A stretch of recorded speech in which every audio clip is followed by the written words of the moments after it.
दोस्तों, theory IAS में आप सभी का बहुत बहुत स्वागत है।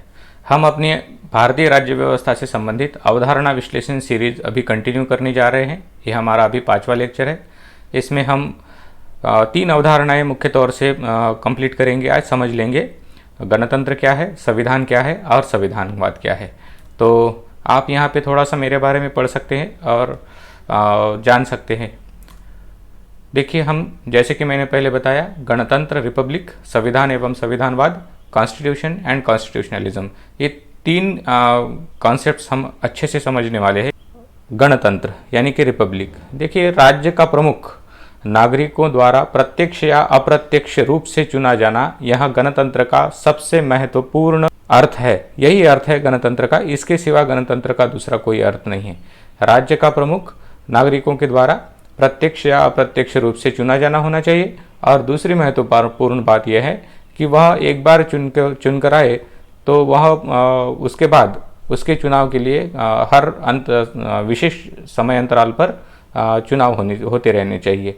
ये 2 बातें अगर हो रही है तो हम किसी भी राज्य को गणतंत्र कह सकते हैं। लेकिन दूसरी बात इतनी महत्वपूर्ण नहीं है। पहली बात सबसे महत्वपूर्ण है कि चुनाव होना बहुत ज़रूरी है और वह आनुवंशिक नहीं होना चाहिए। तो गणतंत्र का सिर्फ इतना ही अर्थ है, वही ध्यान में रखिए और बस, दूसरा कोई नहीं।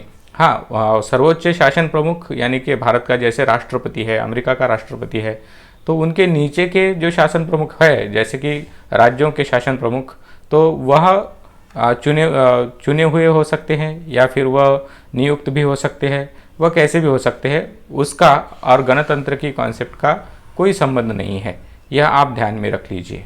ओके, तो चलते हैं हमारी दूसरी अवधारणा की तरफ। तो इससे पहले ये नक्शा मैंने आपके लिए यहाँ पे लगा दिया है। आप ये वीडियो पॉज करके इस नक्शे को पढ़ सकते हैं। यहाँ पे दिखाया हुआ है कि रिपब्लिक कौन से है, कि कौन से टाइप्स के रिपब्लिक होते हैं और विश्व के कौन से देश में किस टाइप का रिपब्लिक है, यहाँ पे दिखाया हुआ है।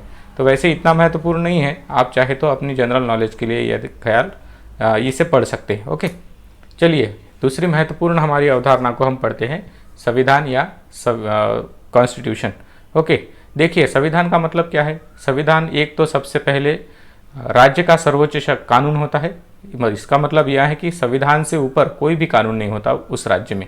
ओके, जैसे भारत का संविधान है तो उसके सभी कानून जो भारत में बनेंगे वो इस संविधान के अनुसार ही बनेंगे। संविधान का उल्लंघन करने वाला कोई भी कानून भारत में नहीं बन सकता। इसका कारण क्या है कि संविधान को सर्वोच्च माना जाता है और वो राज्य का सर्वोच्च कानून होता है। इसमें क्या किया जाता है, इसमें राज्य का स्वरूप निर्धारित किया जाता है। रचना कैसी है, राज्य रचना, जो हमने पहले लेक्चर में देखी थी, शायद दूसरे लेक्चर में, हाँ दूसरे। तो राज्य रचना का स्वरूप क्या होगा, शासन व्यवस्था का स्वरूप क्या होगा, नागरिकत्व किन आधारों पर दिया जाएगा, किसे नागरिक माना जाएगा और किसका नागरिकत्व किस आधार पर छीना जा सकता है, तथा नागरिकों के अधिकार क्या होंगे। और भी कुछ बातें होती है, जैसे कि भारत के संविधान में हम देखते हैं, वह सभी बातें संविधान का भाग हो सकती है। देखिए, संविधान के प्रमुख रूप से 4 आधारों पर 8 प्रकार हम देख सकते हैं। लिखावट है, लिखावट के आधार पर हम लिखित या अलिखित संविधान देख सकते हैं। लेकिन पॉलिटिकल साइंस के बच्चे या फिर आप भी यह ध्यान में रख सकते हो कि लिखावट के आधार पर जो 2 प्रकार किए हुए हैं, लिखित संविधान तथा अलिखित संविधान। तो CF स्ट्रॉन्ग नाम का एक पॉलिटिकल साइंटिस्ट है, तो उनका कहना है कि यह मूलतः यह जो वर्गीकरण है यह भ्रामक है। क्यों, उन्होंने ऐसा क्यों कहा, क्योंकि कोई भी संविधान पूरी तरह से लिखित या पूरी तरह से अलिखित नहीं होता। जैसे भारत का संविधान है तो हमारे भारत के संविधान में भी कुछ कस्टमरी लॉज है जिसका हम पालन करते हैं, बराबर। इसका मतलब यह है कि लिखित भी है और कुछ बातें अलिखित भी है। वैसे ही इंग्लैंड का संविधान तो आज हम अलिखित नहीं कहते, इंग्लैंड के संविधान को हम देखते हैं क्या कहते हैं। तो लेकिन मुख्य तौर से ये बातें ध्यान में रखनी चाहिए कि कोई भी संविधान पूरी तरह से लिखित या पूरी तरह से अलिखित नहीं हो सकता। इसीलिए CF स्ट्रॉन्ग साहब कहते हैं कि यह वर्गीकरण ही भ्रामक है। तो दूसरी तरह का वर्गीकरण इसके संहिताकरण यानी कि कोडिफिकेशन के आधार पर किया जाता है। अगर वो कोडिफाइड है कोई संविधान तो उसे संहिताबद्ध कहते हैं, और अगर वह कोडिफाइड नहीं है तो उसे अनकोडिफाइड या असंहिताबद्ध कहते हैं। कोडिफिकेशन का मतलब क्या होता है कि एक किताब होती है, उस किताब में अगर वह संविधान लिखा हुआ हमें एक जगह पर मिलता है तो वह सब संहिताबद्ध है, जैसे भारत का संविधान। और एक किताब में कोई भी भारत का किसी राज्य का संविधान अगर नहीं मिलता है, वह अनेकों किताबों में समाया हुआ है, तो उसे असंहिताबद्ध कहते हैं। जैसे कि इंग्लैंड का संविधान, इंग्लैंड के संविधान को हम अलिखित संविधान नहीं कह सकते, क्योंकि उसका बहुत बड़ा भाग लिखित तौर पर है, और इसीलिए इसे लिखित कहेंगे, लेकिन वह असंहिताबद्ध है, उसका संहिताकरण नहीं हुआ है। उसके बाद हम देखते हैं तीसरा प्रकार, संशोधन प्रणाली के आधार पर। संविधान में संशोधन करना या उसमें दुरुस्ती करना, अमेंडमेंट करना कितना कठिन है या कितना सरल है, इस आधार पर एक तो नम्य संविधान या फिर अनम्य संविधान या कठोर संविधान, ऐसे दो भाग पड़ते हैं। जैसे कि हम आगे देखने वाले हैं, इसका एक उदाहरण, हम केस स्टडी करने वाले इसकी। तो चौथा और अंतिम प्रकार है निर्माण का काल कितना है। इस आधार पर एक तो विकसित संविधान होता है जो कई सौ साल लगते हैं या फिर हजारों साल लग सकते हैं इस संविधान के विकास के लिए, और यह होता है निर्मित या फिर एक संविधान सभा द्वारा विशिष्ट समय काल में लिखा हुआ संविधान, जैसे कि भारत का संविधान निर्मित है और इंग्लैंड का संविधान विकसित है। ओके, तो यह प्रकार आप ध्यान में रखिए, थोड़े बहुत जीएस में काम आ सकते हैं, उत्तर लिखने में भी और प्रीलिम्स में भी। ओके, तो देखिए हम थोड़ा सा पढ़ लेते हैं कि कोई संविधान कितना कठोर हो सकता है और कोई संविधान कितना नरम हो सकता है। क्योंकि भारत के संविधान के बारे में अगर हमें तुलना करनी है तो विश्व के दो इन कठोरतम तथा एक नम्यतम संविधान, इनके बारे में हमें मालूम होना चाहिए। कठोरतम संविधान विश्व का आज के दौर में यूएसए का माना जाता है, यूनाइटेड स्टेट्स ऑफ अमेरिका, जिसे हम अमेरिका कहते हैं। ओके, जो नॉर्थ अमेरिका खंड में अवस्थित है। ओके, तो देखते हैं कि यूएसए में क्या स्थिति है। यूएसए में देखिए संविधान संशोधन की प्रक्रिया कांग्रेस में शुरू की जा सकती है, और उसके लिए कांग्रेस के वहाँ के जो दो सभागृह है वहाँ पे उसे मंजूर होने के लिए 2/3 बहुमत चाहिए, और उसके साथ ही 3/4 यानी कि 75% राज्यों की मान्यता भी चाहिए, और 10 दिनों के भीतर अध्यक्ष की मान्यता भी चाहिए। तो इतनी अगर फॉर्मेलिटीज़ पूरी हो गई तब कोई संविधान संशोधन की प्रक्रिया यूएसए में संविधान का भाग बन सकती है। लेकिन देखते हैं ये कितना कठोर है। 4 मार्च 1789 से, और इसके लिए आज तक लगभग 240 वर्ष हो गए हैं। लेकिन हम देखते हैं कि वहाँ पे हर साल कांग्रेस के पास लगभग 100 प्रस्ताव आते हैं संविधान दुरुस्ती के लिए, बराबर। लेकिन कांग्रेस ने आज तक 240 सालों में आज तक केवल 34 ही प्रस्ताव मंजूर किए हैं, केवल 34। ये इस बात को आप समझ सकते हैं।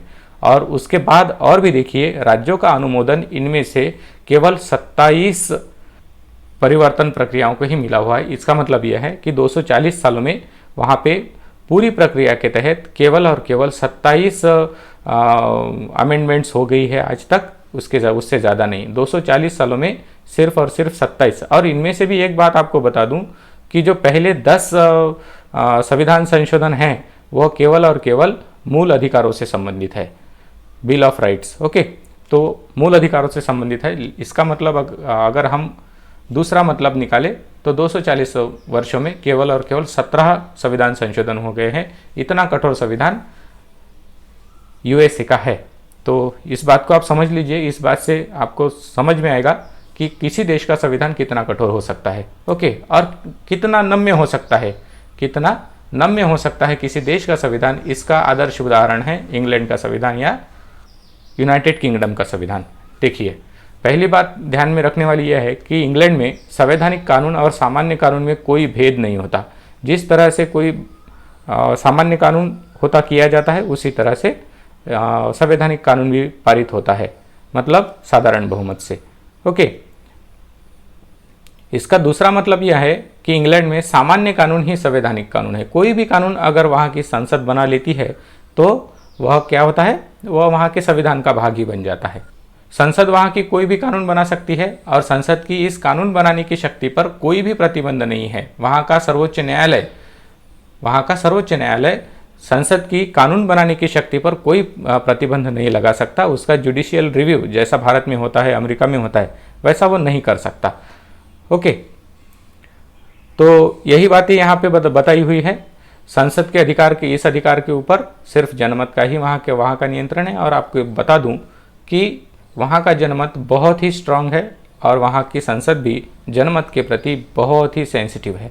ओके, तो ये हो गया एक नम्य संविधान और दूसरा हो गया अनम्य संविधान। जब भी आप उत्तर लिखें जीएस में इंडियन पॉलिटी से संबंधित और भारत के संविधान दुरुस्ती की प्रक्रिया का अगर आपको किसी विश्व के साथ तुलना करनी है तो आप इन दोनों के साथ तुलना कर सकते हैं, यूएसए और इंग्लैंड के साथ। यूपीएससी प्रीलिम्स में अभी कुछ पॉलिटिकल साइंस के, कोर पॉलिटिकल साइंस के फिलॉसफी से कुछ सवाल पूछ रहा है। ऐसे 1 या 2 सवाल होते हैं हर साल जीएस में, प्रीलिम्स में। तो उनमें से ऐसे समझ लीजिए आज आप कि एक आपकी कॉन्सेप्ट क्लियर होने वाली है और वह है संविधानवाद। हम आगे देखेंगे कि आज तक संविधानवाद पे कौन से सवाल पूछे हैं। तो देखिए, संविधानवाद का दूसरा और भी नाम कौन से हैं। एक तो उसे संवैधानिक सरकार भी कहा जाता है या विधि का शासन भी कहा जाता है। संविधानवाद, संवैधानिक सरकार, विधि का शासन, इन तीनों कॉन्सेप्ट्स का मतलब एक ही है, संविधानवाद या कॉन्स्टिट्यूशनलिज्म। ओके, तो इसका अर्थ क्या है? इसका अर्थ अगर एक शब्द में आपको बताएं तो वह है सीमित सरकार। वो क्या है? सीमित सरकार, लिमिटेड गवर्नमेंट। इसका दूसरा अर्थ यह है कि शासन व्यवस्था पर नियंत्रण, शासन व्यवस्था पर नियंत्रण। नागरिकों पर नियंत्रण नहीं लगाए जाते हैं इसमें, लेकिन नागरिकों को अधिकार दिए जाते हैं। तो यह बात आपको बहुत ध्यान में रखनी है। तो यूपीएससी के हर साल के सवाल में आपको यह वाक्य दिखेगा और यह स्टेटमेंट अगर वहाँ पे है तो अगर ऐसा है तो सही है, अगर इसके विरोध में दिया हुआ है तो वह गलत हो जाता है। यह बात आप ध्यान में रखिए। इसका जनक कौन है? अरस्तु है। अरस्तु, एरिस्टोटल जिसे कहते हैं। ओके, ग्रीक फिलोसोफर था। संविधानवाद के 2 पहलू हैं, ये दोनों पहलू आप रट लीजिए, दोनों पहलू रट लीजिए। पहला है नागरिक स्वतंत्रताएं। इसका मतलब यह है नागरिकों के अधिकार, नागरिकों को अधिकार दिए जाते हैं। अर्थात यह क्या होता है? यह होता है शासन शक्ति के प्रयोग का निषेध क्षेत्र। यह क्या होता है? शासन शक्ति के प्रयोग का निषेध क्षेत्र। इसका मतलब यह है कि अगर नागरिक को एक बात का अधिकार दिया हुआ है तो राज्य उस क्षेत्र में प्रवेश नहीं कर सकता, प्रवेश नहीं कर सकता। इसका मतलब यह हुआ दूसरा और कि अगर हमारे यहाँ पे सभी के लिए समान कानून है, ऐसा अधिकार दिया हुआ है और कानून का समान संरक्षण है, तो राज्य इस क्षेत्र में आकर किसी को कानून का समान संरक्षण नहीं नकार सकता। ओके, तो ये हो गई पहली बात। और दूसरी बात क्या हो गया? इसका है प्रक्रिया से संबंधित। प्रक्रिया का मतलब क्या हुआ? शासन शक्ति का प्रयोग किस प्रक्रिया के अनुसार करना चाहिए, यह भी एक संविधानवाद का अभिन्न अंग है। मतलब हमारे संविधान में बताया हुआ है कि संविधान में अगर संशोधन करना है तो इसके लिए यह प्रक्रिया दी हुई है। उस प्रक्रिया का पालन हमारी सरकार ने करना चाहिए, हमारी संसद ने करना चाहिए। हमारे यहाँ पे सूचियाँ दी हुई है अधिकारों की, तो वहाँ पे हमें बताया गया है कि कौन सी सूची में दिए हुए अधिकार पर कौन सी सरकार कानून बना सकती है, प्रशासन कर सकती है, करों का कर उगाही कर सकती है और किस तरह से वह कर आप उन सरकारों में बांटे जाएंगे, उसकी एक निश्चित प्रक्रिया है।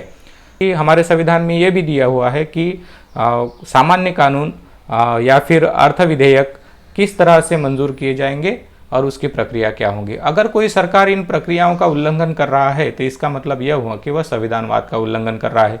अगर वह संविधानवाद का उल्लंघन कर रही है कोई सरकार, तो इसका मतलब यह हो गया है कि वह तानाशाही की अपने अधिकार बढ़ाना चाहती है और अपने अधिकार बढ़ाकर वह तानाशाह बनाना चाहती है खुद को।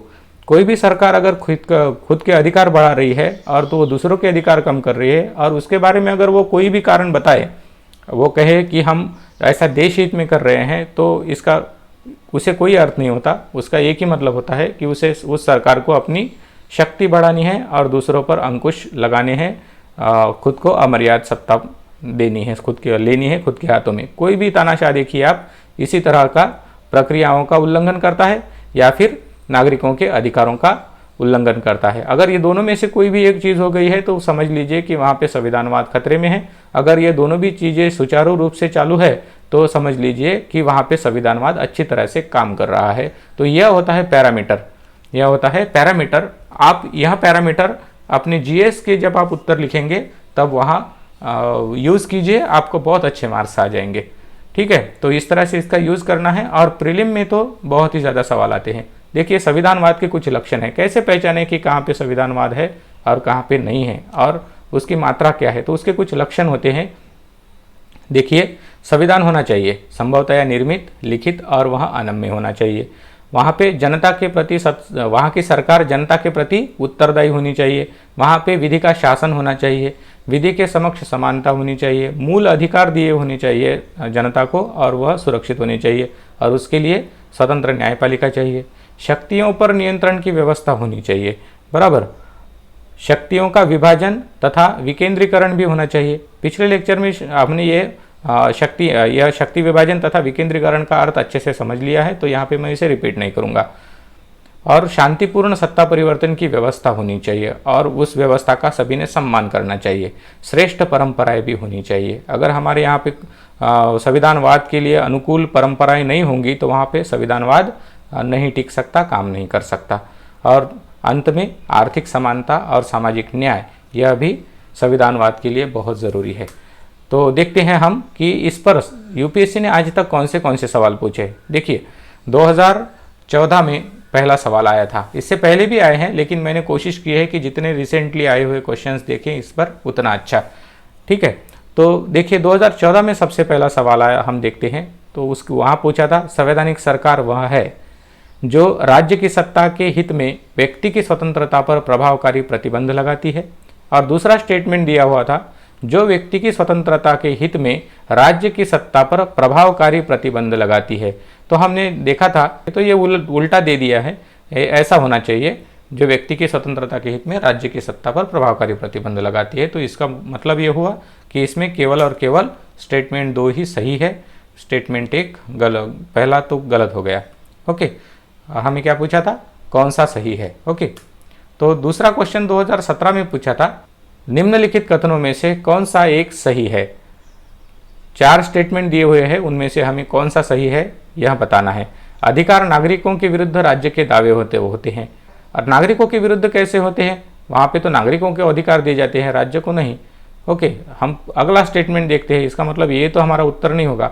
अधिकार वे विशेषाधिकार है जो किसी राज्य के संविधान में समाविष्ट है। ओके, हाँ बराबर हो सकता है, लेकिन इतना सही है या नहीं हम देखते हैं। अधिकार राज्य के विरुद्ध नागरिकों के दावे हैं। हाँ, ये तो हमने जैसे कि वैसे पढ़ा हुआ है, हमने जब कॉन्सेप्ट पढ़ी संविधानवाद की तब हमने ये पढ़ा हुआ है। ठीक है, तो ये सबसे सही लग रहा है अभी तक। अधिकार अधिकांश लोगों के विरुद्ध कुछ नागरिकों के दावे है, ये तो बकवास बात हो गई, ये ऐसा कुछ नहीं होता है, अधिकार सभी को समान होते हैं। ओके, तो हमें ये स्टेटमेंट सी, तीसरा स्टेटमेंट बहुत अच्छा सही लग रहा है, सबसे ज़्यादा सही है। इसमें बी में और सी में कुछ हमारा सोच विचार की ज़रूरत हमें हो सकती है, लेकिन जैसा कि हमने पढ़ा, हमारी कॉन्सेप्ट क्लियर है अभी संविधानवाद की, तो हम इस पर टिक करेंगे। सी उत्तर है उसका, अधिकार राज्य के विरुद्ध नागरिकों के दावे हैं। ओके, तो देखिए तीसरा सवाल पूछा था 2018 में, 17 के बाद 18 में पूछा, निम्नलिखित में से किन को विधि के शासन के प्रमुख लक्षणों के रूप में माना जाएगा। किन्हें माना जाएगा विधि के शासन। हमने पहले ही देखा था विधि का शासन का मतलब क्या हो गया, संविधानवादी हो गया। तो देखिए पहला ऐसे 4 स्टेटमेंट दिए हुए हैं और नीचे कूट दिया हुआ है, उनमें से हमें सही जवाब लिखना है। पहला स्टेटमेंट है शक्तियों का परिसीमन, हाँ सही है। विधि के समक्ष समानता, हमने लक्षण देखे थे, उसमें यह भी था। सरकार के प्रति जन उत्तरदायित्व, नहीं ये तो उल्टा कर दिया, जनता के प्रति सरकार का उत्तरदायित्व होना चाहिए, हमने देखा था वहाँ पे। देखते हैं फिर से एक बार, तो ये देख लीजिए, हमने वहाँ पे देखा था जनता के प्रति उत्तरदायी सरकार, इसका उल्टा कर दिया है यहाँ पे और हमें पूछा गया है। तो यह ध्यान में रखना चाहिए, सरकार के प्रति जन उत्तरदायित्व नहीं, जनता के प्रति सरकार का उत्तरदायित्व है। अगर ये 3 को आप काट देते हैं तो देखिए पहला हमारा चॉइस है, तो यहाँ पे 3 है, चौथे में 3 है, तो इसका मतलब ये हो गया कि ये 2 तो हमने काट दिए। तो अब देखते हैं स्वतंत्रता और नागरिक अधिकार, देखिए पहला भी है, दूसरा भी है और चौथा भी है, तो यह हो गया हमारा सही आंसर। ओके, चौथा भी है, पहला तो है ही, शक्तियों का परिसीमन तो हम छोड़ ही नहीं सकते, तो इसका मतलब ये हो गया, ये निकल गया बी, और सी हमारा सबसे सही उत्तर हो गया। तो इस तरह से हमें ये हर साल आते हुए दिख रहे हैं। अभी देखते हैं 2020 में भी सवाल आया था, परिभाषा से संवैधानिक सरकार का अर्थ है, कथनों में से कौन सा एक सही है। विधानमंडल द्वारा सरकार बकवास हो गया ये तो, लोकप्रिय सरकार ये भी नहीं है, बहुदलीय सरकार इसका तो कोई मतलब नहीं रहा, और ये सीमित सरकार। तो हमने जब व्याख्या की थी संविधानवाद की, तब हमने पढ़ा था कि उसका अर्थ है सीमित सरकार। ओके, तो यह हो गया हमारा जवाब। देखिए, संविधानवाद पर बहुत ही सीधे और बहुत ही सरल सवाल पूछ रही है यूपीएससी, लेकिन चूंकि हमें इस अवधारणा का सही अर्थ मालूम नहीं होता, इसलिए हम गलत भी कर सकते हैं, या फिर हम दो ऑप्शंस में कंफ्यूज हो सकते हैं। ओके, तो आज के बाद आशा करता हूं कि आप कंफ्यूज नहीं होंगे, और यह संविधानवाद पर अगर सवाल पूछे यूपीएससी तो आप उसे सही करके आएंगे। तो आशा करता हूं कि आपको ये वीडियो बहुत अच्छा लगा होगा और आपके काम में भी आएगा। अगर ऐसा है तो आप इस वीडियो को लाइक कीजिए, अपने दोस्तों के साथ शेयर कीजिए, अपने ग्रुप्स में शेयर कीजिए, और हाँ, रेगुलर अपडेट्स के लिए चैनल को सब्सक्राइब और करना और बेल आइकन दबाना मत भूलिए।